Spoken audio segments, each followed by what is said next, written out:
Hola chicos, buenos días, bienvenidos a este segundo trimestre en la semana número 1. Saludo especialmente a los alumnos de quinto de secundaria con quien desarrollamos el curso de literatura. Bienvenidos pues a esta sesión. Habíamos venido hablando acerca de la literatura medieval española. Habíamos mencionado sobre esta literatura que de una u otra manera está enmarcada en ciertos parámetros, en ciertos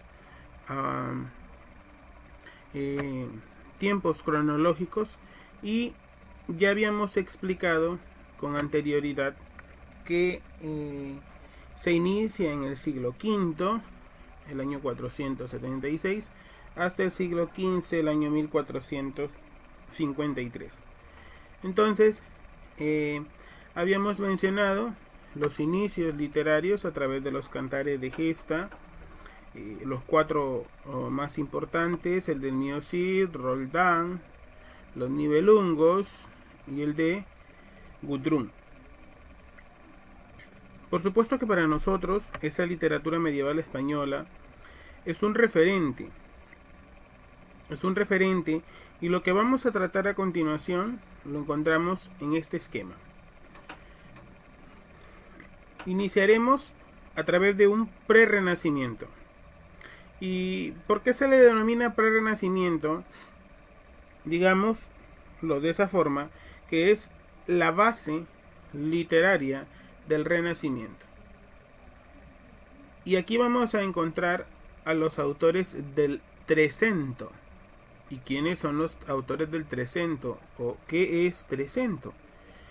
Trecento son los tres autores más importantes de la literatura pre-renacentista y renacentista propiamente dicho. Se inician a través de la corriente literaria il dolce stil novo, o el dulce estilo nuevo, en donde vamos a encontrar a estos tres autores que los estoy preanunciando: Dante Alighieri, Francesco Petrarca y Giovanni Boccaccio. Cada uno de estos autores tiene una importancia vital dentro de nuestra literatura. Por ejemplo, Dante Alighieri es el creador de la obra más importante de la literatura medieval renacentista. Estoy hablando de la Comedia. Recuerda que el título original es La Comedia. El autor, Boccaccio, le atribuye la palabra divina. En adelante se va a llamar la Divina Comedia. La Divina Comedia está compuesta por 14.233 versos, constituida por 100 cantos y dividida en tres partes. Por supuesto que Dante Alighieri va a tratar netamente su obra en la inspiración de una mujer. Esta mujer pertenece al nombre de Beatriz Portinari. Beatriz, de quien él no tuvo una relación sentimental, pero sí la conoció. Sí pudo compartir sí pudo observarla en algunos momentos, pero no tuvieron una relación sentimental, no tuvieron una amistad. Las veces que se vieron fueron de vista. Entonces, Dante, Petrarca y Boccaccio le dan esta connotación y por ende un sentido ponderante a la palabra musa, a la palabra inspiradora. ¿Por qué? Porque la mayoría de su obra, por ejemplo, la Vita Nova, que es la vida nueva, poesías, poemas, sonetos, están inspirados también en Beatriz. No todos, por supuesto, pero sí están inspirados en ella. El siguiente autor, de ahí vamos a hablar cada uno de ellos. Este es una introducción. Cuando hablamos de Petrarca, tenemos que referirnos a él como el maestro del soneto. Maestro del soneto y padre del humanismo, o maestro del humanismo. ¿Y por qué decimos esto? ¿Por qué decimos que es padre del soneto? Porque su máxima obra, llamada Cancionero, en la cual hay 366 poemas, de todos ellos 317 son sonetos, con una métrica perfecta, por supuesto. ¿Y por qué se le dice padre o maestro del humanismo? porque el sentido humano en que el hombre es frágil, el hombre es sensible, el hombre tiene aspectos sensoriales, lo vamos a intensificar con él. A través de África, a través de Triunfos, a través de Secretum, que son otros de sus poemarios y obras literarias. El siguiente autor es Giovanni Boccaccio. Su musa, María de Aquino, y a él se le conoce como el padre del cuento moderno. Por si es que no lo dije, en el caso de Francesco Petrarca, su musa más importante y la que inspira toda su obra es Laura de Noves. En el caso de Boccaccio se le dice padre del cuento moderno porque su máxima obra, el Decamerón, está constituida por 100 cuentos divididos en 10 jornadas. En cada jornada hay 10 cuentos. El resto de sus obras, el Corbacio, el Filócoco, la Fiamenta, el Filostrato, son novelas y poemas que han visto la luz gracias a la constancia de este autor. Estos tres autores mencionados tienen un verso fluido, una imaginación sensorial, espectacular. Cuando nosotros tengamos contacto con la obra La Divina Comedia, vamos a entender por qué se le conoce a Dante o por qué es el más importante. Y es que la recreación mística que tenemos en la Divina Comedia es importante. Hasta antes de él, nadie había escrito ni hablado acerca del cielo o del paraíso, del purgatorio y del infierno. Una, porque no era un tema literario. Y claro, dentro del dulce estilo nuevo sí encontramos un teocentrismo bien marcado. Y este teocentrismo se va a manifestar de una u otra manera en que cada detalle que en las obras se plasman, cada detalle que podemos encontrar, la simbología que encontramos en la Divina Comedia, los personajes, el concepto, la interpretación, son importantes. Después de estos autores va a aparecer un poeta importantísimo español, el poeta elegíaco español. Hablamos de Jorge Manrique. Jorge Manrique escribe su obra poética Coplas a la muerte de mi padre, don Rodrigo Manrique Maestre. Son 40 coplas a pie quebrado. La genialidad con que Jorge Manrique logra que la copla 1 métricamente sea perfecta con la 2, con la 3 y así sucesivamente. Esta perfección no solamente es por la estética, también por el contenido. Ya hemos visto algunos versos de la copla número 1. Recuerde el alma dormida y avive el seso y despierte, contemplando cómo se nos pasa la vida, cómo nos llega la muerte, tan callando. Cuán presto se va el placer, como después de acordado, da dolor. Como a nuestro parecer, cualquier tiempo pasado fue mejor. La intensidad con la que Jorge Manrique trabaja, pues es inverosímil, es importante. Y la sensación que nos dice, ¿no? La sensación que causa la ausencia de un ser querido, pues solamente los que tenemos a alguien en nuestra memoria, en nuestro recuerdo, en nuestra alma, pues solo podemos dar fe y decir, Jorge Manrique explicó grandemente, brillantemente, mediante un poema, todo el sentir de una persona.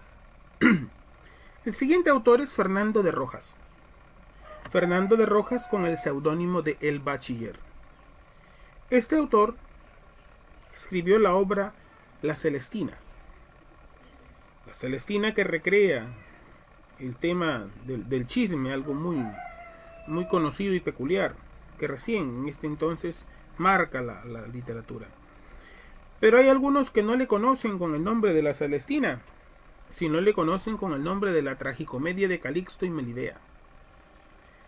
Recuerden que en la literatura peruana hay una obra que se dice La Celestina Peruana. ¿Cuál es la obra La Celestina Peruana? La obra Ñacatita. Seguimos. Íñigo López de Mendoza, conocido como el Marqués de Santillana, con su obra La Comedieta de Ponce, y más famosa que ella es Serranillas. Juan de Mena, El laberinto del Fortún, o laberinto de la Fortuna. Gómez Manrique, El nacimiento de nuestro Señor Jesucristo. Y en el caso español, Antonio de Nebrija, con la publicación de la primera gramática castellana. Esta obra, la primera gramática castellana, recrea los aspectos más importantes, ¿verdad?, de la gramática de ese entonces. Entonces, nos encontramos ahora con el prerrenacimiento o el dulce estilo nuevo. Dante Alighieri nace en Ravenna, en Florencia, en el año 1265 y muere en 1321. Se le conoce como el Aristóteles moderno. Fue un poeta italiano. Su obra maestra es la Divina Comedia. Es una de las obras fundamentales de la transición del pensamiento medieval al Renacimiento. Es considerada la obra maestra de la literatura italiana y una de las cumbres de la literatura universal. En italiano es conocido como il sommo poeta, que significa el poeta supremo. A Dante también se le llama como el padre del idioma, en este caso el padre del idioma italiano. Participó activamente en las luchas políticas de su tiempo, por lo que fue desterrado de su ciudad natal. Y también participó como defensor de la unidad italiana. Escribió varios tratados acerca de literatura, política, filosofía. Y también se le debe el tratado en latín La Monarchía o la Monarquía en 1310, en donde manifiesta sus ideas políticas, entre las que encuentran la necesidad de la existencia del Sacro Imperio Romano y de la separación entre la Iglesia y el Estado. La fecha exacta es desconocida, yo estamos poniendo 1265 por una deducción autobiográfica en la obra La Vida Nueva, ¿no? Su obra, La Divina Comedia, ostenta gran riqueza lírica, creada aproximadamente entre el año 1307 y 1321, que condensa en forma maravillosa toda la sabiduría de la Edad Media, a través del cual el autor nos relata.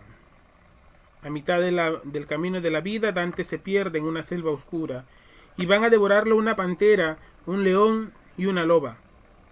Y se le aparece la sombra del poeta romano Virgilio, quien se ofrece a guiarlo, y lo conduce ante la puerta del infierno, donde se inicia un largo recorrido por cada uno de los parajes del siniestro lugar, hasta llegar por un escape subterráneo a la luz de las estrellas, en una isla donde se levanta el purgatorio.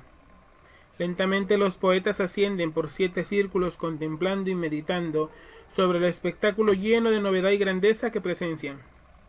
En la cumbre de la montaña está el paraíso. Allí lo abandona Virgilio y recibe a Dante a Beatriz, que desciende del cielo. Dante, guiado por su dama, recorre el paraíso. Por supuesto que cuando dice que Dante se pierde en una selva oscura, y la pantera, el león y la loba simbolizan los pecados capitales más predominantes en el hombre. La pantera es la lujuria, el león es la soberbia y la loba es la avaricia. Y cuando dice que Virgilio le acompaña, es porque de una u otra forma, Virgilio lo acompaña el purgatorio, el infierno y el purgatorio. No le acompaña el paraíso, porque recuerda que Virgilio es un no bautizado. Y vamos a ver después, en esta imagen, por ejemplo, este es el infierno, literalmente. Son 9 círculos hasta llegar a un subterráneo por donde se escaparon. De ahí esta es una isla donde están los...